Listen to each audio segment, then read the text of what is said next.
दोस्तों, भगवान शिव के बारे में ऐसा कहा जाता है कि भगवान शिव त्रिलोक के आदि और अंत के देवता हैं, जिनके आगे दुनिया की सभी शक्तियाँ असफल हो जाती हैं। लेकिन क्या आपको मालूम है आखिर भगवान शिव का जन्म कैसे हुआ था? उनकी माता कौन थी और उनके पिता का क्या नाम था? उन्होंने किससे अपनी शिक्षा प्राप्त की थी और किस किस को शिक्षा का दान दिया था? अगर नहीं तो चलिए, क्योंकि इस वीडियो के माध्यम से हम आपके इन्हीं सभी सवालों का जवाब देने वाले हैं, इसलिए प्लीज इसे स्किप किए बिना एंड तक जरूर देखना। दोस्तों, आज सबसे पहले भगवान शिव के जन्म से जुड़ी पहली कहानी यानी शिव पुराण की एक लोकप्रिय कथा के बारे में बताने वाले हैं। शिव पुराण के अनुसार भगवान शिव को स्वयंभू माना जाता है, जिसका मतलब होता है कि भगवान शिव का जन्म स्वयं ही हुआ था।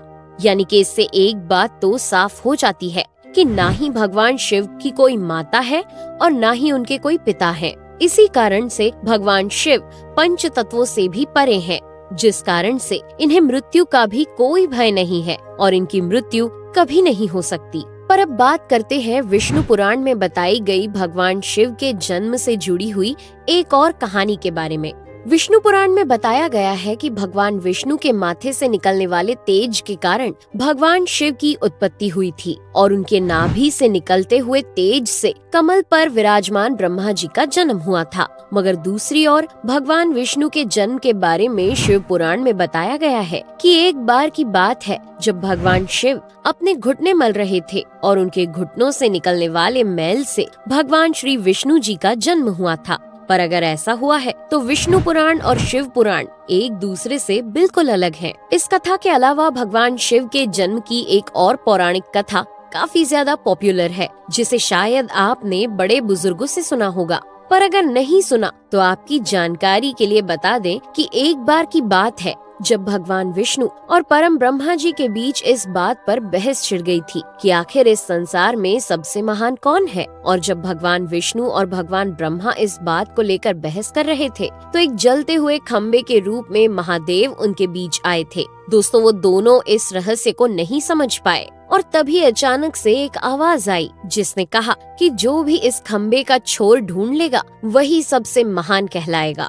ऐसा सुनते ही ब्रह्मा जी ने एक पक्षी का रूप लिया और खम्बे का ऊपरी हिस्सा ढूंढने निकल गए। वहीं विष्णु जी ने वराह का रूप धारण किया और खम्बे का अंत ढूंढने निकल गए। बहुत देर तक खोजने के बाद भी दोनों में से किसी को भी खम्बे का छोर नहीं मिला और दोनों हार मानकर वापस आ गए। जिसके बाद भगवान शिव अपने असली रूप में आए और फिर भगवान विष्णु और ब्रह्मा जी ने ये मान लिया कि महादेव ही सबसे महान और शक्तिशाली हैं। इनसे बड़ी शक्ति इस दुनिया में कोई नहीं है।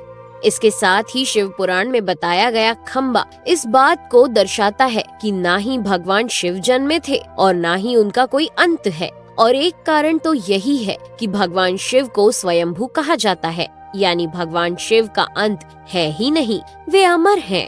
अब हम बात करते हैं भगवान शिव से जुड़े एक ऐसे विषय के बारे में जो सबसे ज्यादा प्रसिद्ध है कि क्या भगवान ब्रह्मा भगवान शिव के पिता हैं?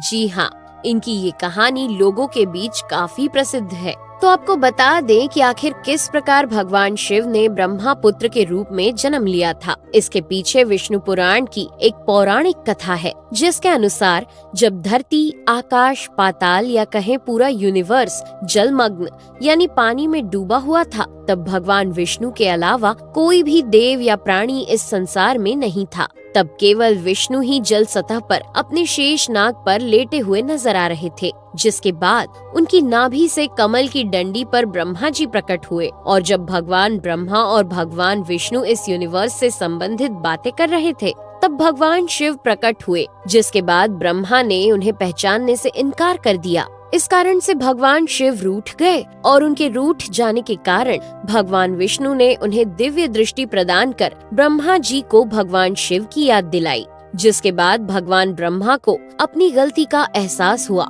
और शिव से क्षमा मांगते हुए उन्होंने उनसे अपने पुत्र रूप में पैदा होने का आशीर्वाद मांगा। जिस कारण से भगवान शिव ने भगवान ब्रह्मा की प्रार्थना को स्वीकार करते हुए उन्हें ये आशीर्वाद दे दिया। लेकिन इसके बाद जब भगवान ब्रह्मा ने इस सृष्टि की रचना शुरू की तो उन्हें एक बच्चे की जरूरत पड़ी और तब उन्हें भगवान शिव का आशीर्वाद ध्यान आया। जिसके लिए भगवान ब्रह्मा ने तपस्या की और बालक के रूप में भगवान शिव उनकी गोद में रोते हुए प्रकट हुए। आपको बता दें कि ये भगवान शिव का एकमात्र बाल रूप है। जब भगवान ब्रह्मा ने उनके रोने का कारण पूछा तो उन्होंने बताया कि उनका कोई नाम नहीं है। तब भगवान ब्रह्मा ने भगवान शिव का नाम रुद्र रख दिया, जिसका मतलब होता है रोने वाला। पर इसके बावजूद भी भगवान शिव चुप नहीं हुए, इसलिए ब्रह्मा ने उन्हें दूसरा नाम दिया। पर शिव को वो नाम भी पसंद नहीं आया और फिर भी वे चुप नहीं हुए। इस तरह शिव को चुप कराने के लिए भगवान ब्रह्मा ने भगवान शिव को 108 नाम दिए थे, जो रुद्र, शर्व, भाव, उग्र, भीम, पशुपति, ईशान और महादेव जैसे नाम थे। और शिव पुराण के अनुसार उनके ये नाम पृथ्वी पर लिखे गए थे। इसके बाद बात आती है श्रीमद् देवी महापुराण की। तो श्रीमद् देवी महापुराण में भगवान शिव की माता और पिता के बारे में बताया गया है। श्रीमद् देवी महापुराण के अनुसार देखा जाए तो एक बार जब भगवान नारद जी ने अपने पिता भगवान ब्रह्मा जी से पूछा कि सृष्टि का निर्माण किसने किया है, साथ ही भगवान विष्णु, भगवान शिव और आपके माता पिता कौन है, तब भगवान ब्रह्मा जी ने नारद जी को त्रिदेवों के जन्म के बारे में बताया। जो बताया वो वाकई चौंका देने वाली बात थी। दरअसल उन्होंने कहा कि देवी दुर्गा और शिव स्वरूप ब्रह्मा के योग से ब्रह्मा, विष्णु और महेश का जन्म हुआ था। यानी प्रकृति का रूप लिए माँ दुर्गा ही हम तीनों की माता है और ब्रह्मा यानी काल सदाशिव हमारे पिता है। इसके साथ ही श्रीमद् देवी महापुराण में भी भगवान विष्णु और भगवान ब्रह्मा के बीच हुए झगड़े की एक कहानी मिलती है, जिसके अनुसार एक बार श्री ब्रह्मा जी और विष्णु जी में झगड़ा हुआ और दोनों में बहस छिड़ी हुई थी। तब भगवान ब्रह्मा ने कहा कि सृष्टि को मैंने बनाया है और मैं ही प्रजापिता हूँ, जिसके जवाब में भगवान विष्णु जी ने कहा कि मैं आपका पिता हूँ, क्योंकि आप मेरी नाभि से निकले हुए कमल से पैदा हुए हैं। और धीरे धीरे कर ये बहस बढ़ती गई। दोस्तों, इसके बाद इन दोनों का झगड़ा सुनकर सदाशिव वहाँ पहुँचे और उन्होंने कहा कि पुत्रों, मैंने ही तुमको इस संसार को बनाने और इसे संभालने के केवल 2 काम दिए हैं। इसी प्रकार मैंने शंकर और रुद्र को संहार और तिरोगति के कार्य दिए हैं। इसके साथ ही उन्होंने कहा कि मेरे 5 मुख हैं। एक मुख से अकार, दूसरे मुख से उकार, तीसरे मुख से मुकार, चौथे मुख से बिंदु और 5वें मुख से नाद यानी कि शब्द प्रकट हुए हैं। उन्हीं 5 को एक साथ मिलाकर देखा जाए तो एक अक्षर ओम बनता है, जिसे आज हम सभी भगवान शिव के मूल मंत्र के रूप से जानते हैं। इतना कहने के बाद भगवान ब्रह्मा और विष्णु दोनों ही समझ गए कि भगवान शिव से ज्यादा शक्तिशाली इस दुनिया में कुछ भी नहीं है और दोनों ने भगवान शिव को प्रणाम किया और चले गए। चलिए दोस्तों, अब जब आप भगवान शिव के बारे में इतना तो जान ही चुके हैं, तो क्या आपको पता है कि आखिर भगवान शिव ने किससे शिक्षा प्राप्त की थी और उनके गुरु कौन थे?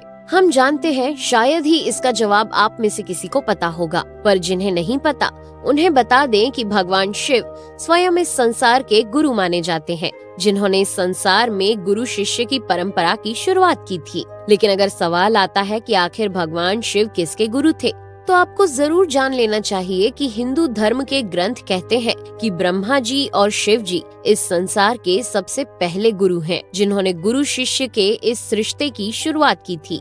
जहां भगवान ब्रह्मा ने अपने मानस पुत्रों को शिक्षा प्रदान की थी, वहीं भगवान शिव ने अपना ज्ञान केवल अपने 60 शिष्यों को दिया था। यानी भगवान शिव 60 शिष्यों के गुरु थे और वे जिन शिष्यों के गुरु थे उन्हें आज के समय में सप्त ऋषियों का दर्जा दिया गया है। तो दोस्तों, ये थे भगवान शिव के जन्म से जुड़े हुए कुछ फैक्ट्स, जो आपको कैसे लगे हमें कमेंट करके जरूर बताइए। साथ ही अगर आपको वीडियो पसंद आया